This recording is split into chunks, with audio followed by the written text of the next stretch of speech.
Samsa Özbək mətbəxinin ən məşhur, mənim də ən sevdiyim ləzzətlərindən biridir. Xəmiri üçün un, su və duzdan ibarət orta bərklikdə xəmir yoğururam. Xəmirə hər zamanki kimi duru yağ da əlavə edirəm. Yaxşıca yoğurub üzərini bağlayıb bir qədər dincəldirəm. Bu arada içliyini hazırlayıram. İçlik üçün quyruq da əlavə edərək mal ətindən istifadə etdim. Qoyun əti ilə də hazırlaya bilərsiniz. Qədim zamanlardan ənənəvi samsa qoyun əti ilə hazırlanıb. Samsanın əti qiymə deyil, xırda doğranmış olmalıdır. Ətə yaxın miqdarda soğan doğrayıram. Soğanın bol olması samsanın əsas xüsusiyyətlərindən biridir. Bu içərisini şirəli və yumşaq saxlayır. Bol qara istiot, duz və cirə əlavə edirəm. Cirə samsanın olmazsa olmazıdır.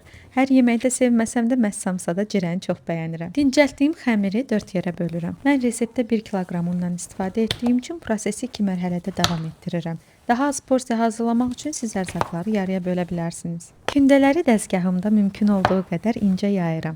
Ərimiş kərə yağı ilə xəmirin hər tərəfini yaxşıca yağlayıram. Digər kündəni də eyni qaydada incə yayıb xəmirin üzərinə yerləşdirirəm və yenidən yağlayıram. Daha sonra xəmiri dartaraq rulet kimi sıx şəkildə bururam. Üzərini bağlayıb soyuducuya yerləşdirirəm. Yarım saat dincəltdikdən sonra çıxarıb göstərdiyim şəkildə bölüb hissələrə ayırıram. Böldüyüm xəmiri vertikal şəkildə qoyub yayıram. İçlikdən bolluca yerləşdirib üçbucaq formada bükürəm.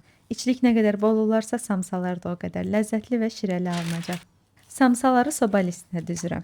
Yumurtanın üzərinə duru yağ əlavə edib bu qarışımı samsanın üzərinə çəkirəm. Ağ və ya qara küncüz səpib 200 dərəcəli sobada 30-35 dəqiqə üzəri qızarana qədər bişirirəm. Hazırlayan hər kəsə nuş olsun.